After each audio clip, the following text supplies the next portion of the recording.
Bonjour, j'ai le plaisir d'accueillir Jean-Paul Lebrec. Vous êtes directeur général adjoint du réseau Serre France. Peut-être est-il utile de rappeler ce qu'est le réseau Serre France et quel est son rôle. Bien sûr. Le réseau Serre France est le premier réseau associatif de conseil et d'expertise comptable en France. Nous exerçons donc ces deux familles de métiers, conseil et expertise comptable, grâce aux compétences pluridisciplinaires de 11 200 collaborateurs, à savoir des experts comptables, des conseillers, des consultants, des juristes, etc. Donc pour servir la réussite de 320 000 clients qui sont artisans, commerçants, TPE, agriculteurs. Et cela avec une proximité à la fois géographique et sociologique, puisque nous sommes implantés au cœur des territoires grâce à 700 bureaux en France. D'accord. Alors juste, donc vous êtes au contact du chef d'entreprise, vous êtes au contact de nos entrepreneurs qui sont ici. Comment vous ressentez cette période actuelle, un petit peu d'incertitude? Comment ça se passe sur le terrain? Effectivement, on a bien sûr ce constat d'incertitude, mais peut-être également d'espoir, parce que là, je voudrais faire peut-être une différence par rapport à ce qu'on entend réellement dans les médias. Vous nous parlez très souvent, quand on parle de crise, des modèles du CAC 40. Nos clients, ce sont des vrais TPE et qui ont, à mon avis, une grande différence, c'est qu'elles ont une capacité de résistance à la crise, et on l'a déjà mesuré il y a 3 ans.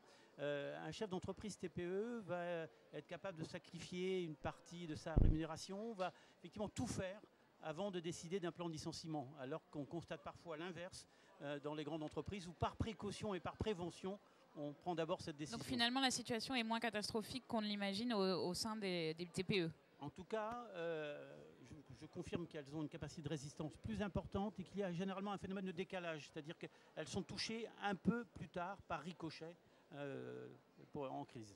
D'accord, je sais, on parle beaucoup de numérique sur ce salon. Je sais que c'est un sujet qui vous tient à cœur. Est-ce que vous pouvez nous en dire plus? Effectivement, donc c'est l'objet du grand débat qui a lieu actuellement et que nous parrainons. Nous menons actuellement une expérience pilote que je peux vous faire partager et qui illustre parfaitement ce terme révolution numérique.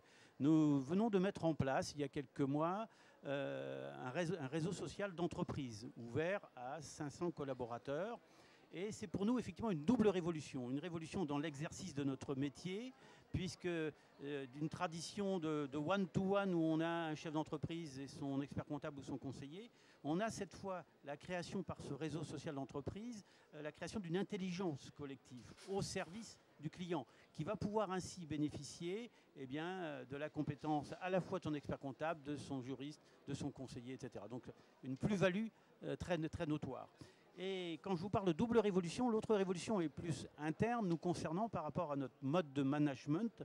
Il est clair qu'effectivement, les anciennes pratiques faisaient que le pouvoir, la hiérarchie était fondée essentiellement sur la détention d'informations. Donc là, évidemment, ce n'est plus le cas. Et donc, c'est quelque chose effectivement qu'il faut accompagner avec notamment ce management intergénérationnel, puisque on a aussi bien des quinquas que des générations Y qui arrivent dans l'entreprise. Et quelqu'un qu'on recrute aujourd'hui, on en recrute 1000 par an, pour eux, c'est une évidence de pouvoir travailler de cette manière-là. Très bien, Jean-Paul Lebrec, merci beaucoup. Merci.